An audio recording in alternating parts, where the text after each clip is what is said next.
আসসালামু আলাইকুম। হ্যালো বন্ধুরা, কেমন আছেন আপনারা? আশা করি সবাই ভালো আছেন। আর আজকের ভিডিওতে আমি তুলে ধরবো অনেক কিছু সুন্দর সুন্দর জায়গা। তা আপনারা ভিডিওটা দেখবেন লাস্ট পর্যন্ত, না হলে অনেক বড় মিস করবেন। তা চলো ভিডিওটা শুরু করা যাক।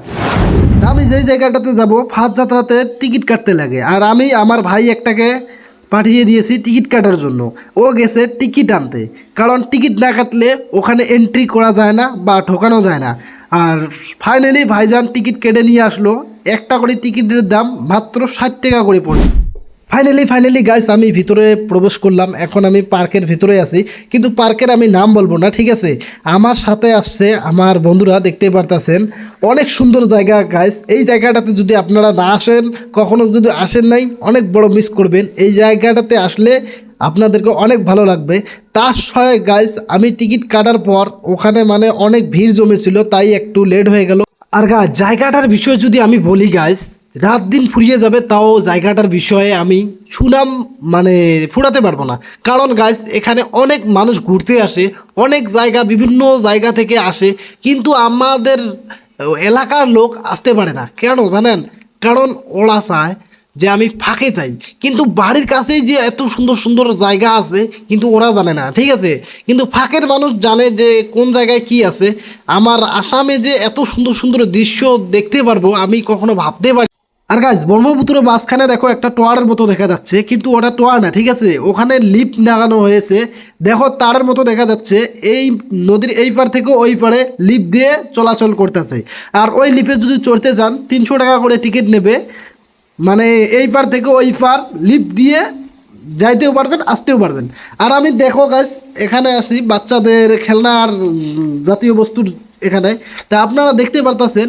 আর এখানে আপনারা যদি আসেন, আপনাদের বাচ্চারও অনেক অনেক সুন্দর সুন্দর খেলার বস্তু বা অনেক বাহিনী আছে। আপনারা চাইলে আপনাদের বাচ্চাদেরকে এখানে খেলাতে পারবেন, আর অনেক শান্তি বা অনেক কিছু দিতে পারবেন।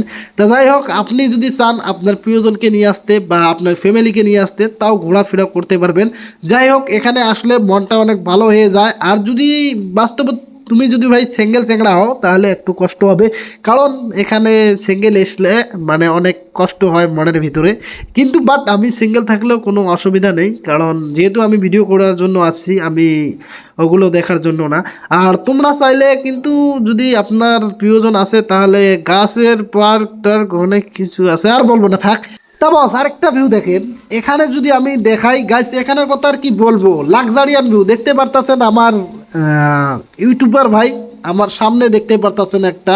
আর ওর পেজটা সবাই ফলো করে দেবেন। বরকত আলী নামের একটা পেজ আছে ভাইজানের, সবাই ওকে ফলো করবেন। আমি আপনাদেরকে লাস্টে দেখাবো এই ভাইজানকে। আর ঘটনাটা হয়েছে, এখানে আসলে অনেক সুন্দর সুন্দর দৃশ্য দেখতে পারবেন। দেখতে পারতেছেন গাইস, কি বলবো, লাক্সারিয়ান ভিউ। আর আপনারা আসতে পারেন, এই জায়গাটা বেশি দূর না, গুয়াহাটি উজান বাজার যে আছে, উজান বাজার, এই পার্কটাতে আসবেন সবাই। তা আমার বন্ধুরা কি বলে দেখো, ঠিক আছে? আচ্ছা ভাই, এখান জায়গা কেমন লাগিল আসি? খুব ভালো জায়গা।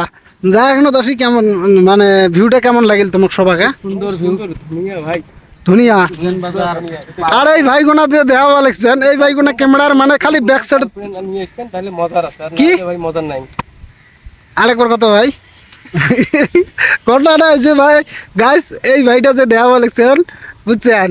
মোর এই ভাইগুন দেখ ক্যামেরার সামনে তত একটা না আইসে, সবসময় মানে ক্যামেরার পাশফালে থাকা ভাল পায়। দাও ইয়ে মানে জোর করি ক্যামেরাটা করবে লেখছেন, দেওয়া লেখছেন। আর এইফালে ভিউটা যদি দেখ তোমাক, অসাধারণ ভিউ দেওয়া লেখছেন।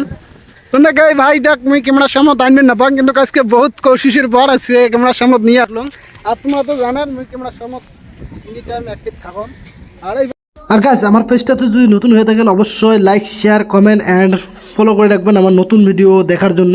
তা সবাই ভালো থাকবেন, সুস্থ থাকবেন। খোদা হাফেজ।